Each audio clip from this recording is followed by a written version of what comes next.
First of all, your thoughts on last night, the rally in North Carolina. There was so much excitement. There was just so much energy, which Trump tends to generate at all of his rallies. So I think that's why we saw so much energy from Trump and then also from the audience, because people who love him, they just get very excited about him. What struck me is, and he always has like a wide cross-section of people standing behind him, but a lot of women, a lot of signs from women supporting President Trump. And he also spent a lot of time talking about how women have benefited during his administration in terms of jobs and in terms of, family. So was that something that we can expect to see throughout the campaign? Yes, we have already seen that half of his donors this cycle are women. So women are really, putting their money where their political opinions are. We've seen that women's unemployment is the lowest it's been in 50 years. And so Trump really is improving our country for everyone, for men and women. Yeah. And women really care about all the same issues as men, health care, our border, all those things. So Trump speaks to them. And he mentioned the majority of new jobs that have been gained under his administration were, in fact, by women.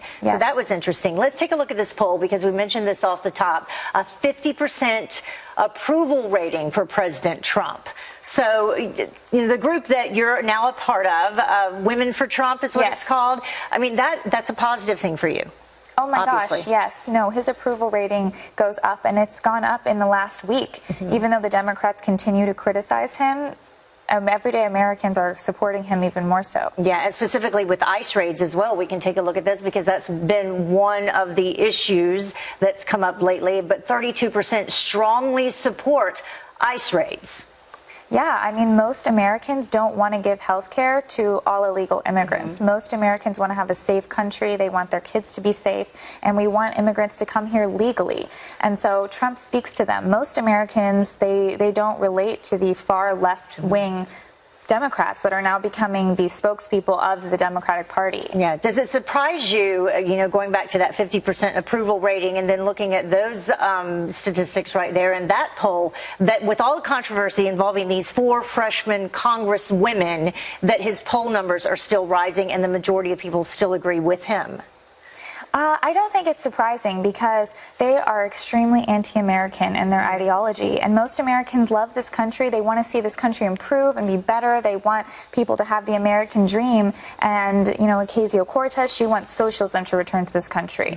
Ilhan Omar, when asked if she supports Al-Qaeda, can't answer. Right. So what does that tell us? That tells us that their values are not American. So that's really what Trump speaks to, is American values. And also not speaking out against Antifa as well. Absolutely. Yeah. Trump has been so great at supporting people who just are bold in their expressions, and unfortunately the left uses these tactics. Well, he was classic last night in terms of some of his one-liners. So yes, he's always so funny. Yeah. Thank you so much for joining us. Thank you so much. Appreciate it.